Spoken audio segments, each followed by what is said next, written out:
Buen día, mi nombre es Naneli Ojeda, curso el cuarto semestre de la carrera de Ingeniería Industrial en el Instituto Tecnológico de Piedras Negras. El día de hoy voy a hablar sobre el tema 4, acabados superficiales de la materia procesos de fabricación.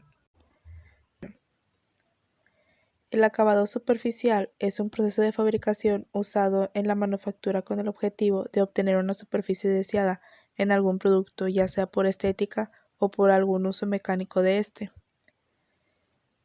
En la actualidad, los acabados tienen una amplia variedad de usos, así como también que el producto se pueda conservar limpio y estéril, así como es el caso de herramientas para fines médicos o también proteger una pieza contra la corrosión.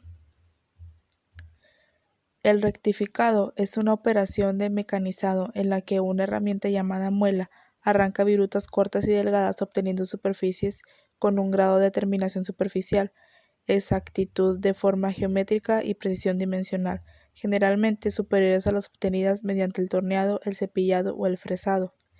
El rectificado tiene por finalidad corregir las imperfecciones como excentricidad, circularidad, rugosidad, etc. Y por otro lado llevar las dimensiones de una pieza a las tolerancias especificadas según su diseño.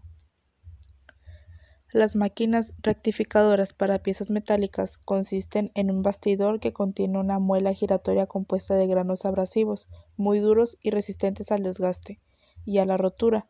Cada grano abrasivo está encargado de arrancar una pequeña cantidad de material de pieza, de forma similar a como lo hace un filo de corte en una fresa. El pulido es un proceso de lijado ultrafino en varios pasos que combina el uso de abrasivos convencionales de grano muy fino para el lijado y eliminación de los defectos, con el uso de abrasivos en pasta en una suspensión sobre un aceite. Procedimiento.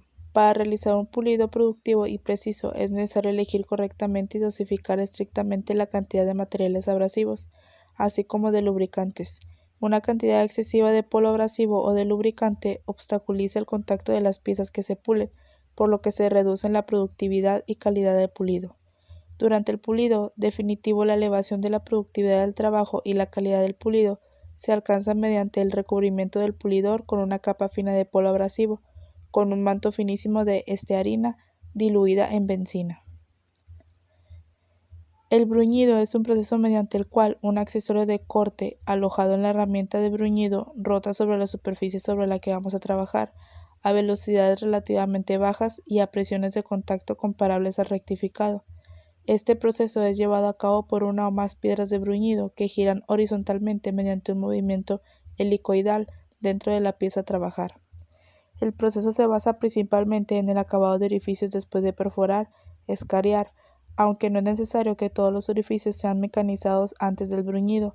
Muchos componentes de carburo de tungsteno y cerámico son bruñidos directamente desde su estado sinterizado, y los tubos de acero se bruñen a menudo tal y como se reciben de la planta. Un requisito del proceso es que ya sea la herramienta de bruñido o la pieza como la que vamos a trabajar, ha de estar en un estado flotante alineado con el eje axial.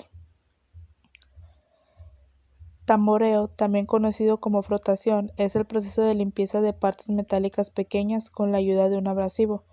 El procedimiento consiste en introducir las piezas metálicas en el tambor y hacerlo girar sobre los muñones. Las partes que se desean limpiar se empacan ajustadamente en el tambor. Se puede decir que el tamboreo es una operación de acabado de metales, ya que elimina una gran cantidad de metal y produce superficies limpias.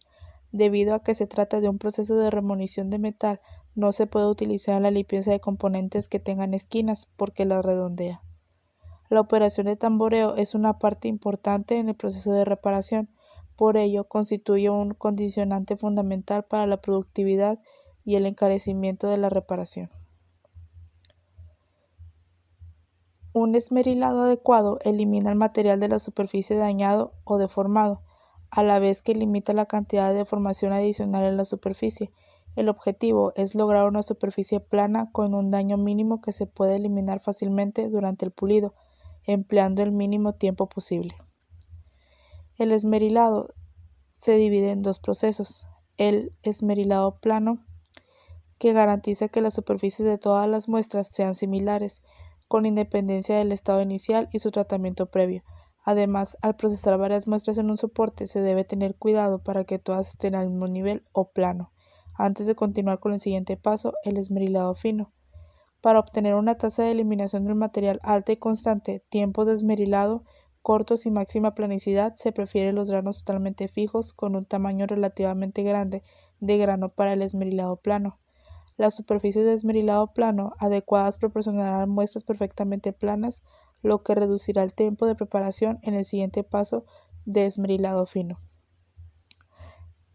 El esmerilado fino produce una superficie con poca deformación que se puede eliminar fácilmente durante el pulido. Debido a las desventajas de los papeles de esmerilado, se dispone de superficies compuestas para un esmerilado fino alternativo, a fin de mejorar y facilitar el esmerilado fino. Se puede obtener una tasa de eliminación de material alta utilizando granos de tamaños 15, 9 y 6 micrómetros. Esto se hace con discos compuestos duros, discos rígidos con una superficie de un material compuesto especial. Así se permite a los granos de diamante que se suministran continuamente incrustarse en la superficie y proporcionar un esmerilado fino.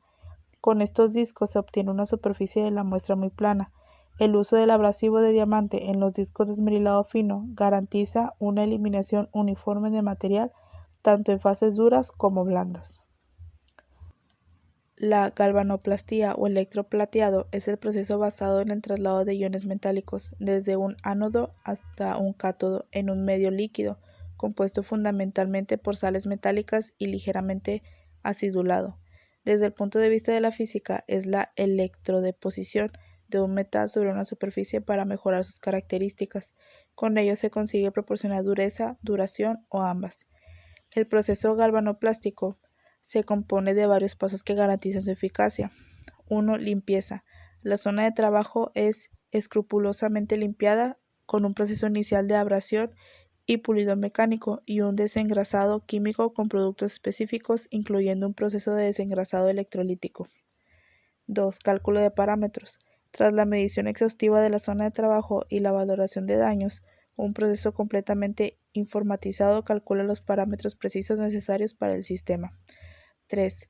La electrólisis. En este paso se escoge el fluido necesario para el rellenado de material de la zona afectada y se aplica con los parámetros anteriormente obtenidos hasta que el proceso termina, es decir, hasta que la avería desaparece. 4. El acabado final. Tras la reparación de la zona de trabajo, se limpia y se le da el acabado final puliendo la zona hasta dejarla en las condiciones de trabajo normales. Pintura. Se realiza para satisfacer dos necesidades funcionales que son las de protección y decoración, y los distintos tipos de pintura que nos ofrecen los fabricantes deberán en mayor o menor medida ser capaces de cumplir esos objetivos sin perjuicio que realicen las dos a la vez. Por ello, y en función del resultado esperado, la elección del tipo correcto de pintura adquiere una gran importancia. La protección que pretendemos que realice la pintura sobre los metales es la de evitar la oxidación y corrosión, y sabiendo que estos fenómenos se inician por la superficie de las piezas cuando están en contacto con distintos agentes, aire y agua, parece claro que si conseguimos una separación efectiva de ellos, se habrá alcanzado el objetivo buscado. Pues bien, este efecto que se denomina barrera es lo que realiza la pintura. Naturalmente esto implica impermeabilidad y adherencia. La impermeabilidad será tanto mayor cuanto lo sea el espesor de la capa de pintura. Es importante resaltar que bajo la capa de pintura no deben de existir trazas de oxígeno y humedad para evitar el inicio de la corrosión. Si la superficie de la pieza tiene muestras de óxido, su combinación con el aire contenido en las bolsas que se forman al aplicar la pintura da lugar a una nueva corrosión que avanzará de dentro hacia afuera, rompiendo la capa de pintura, dando lugar a un proceso que acabará por destruir la pieza.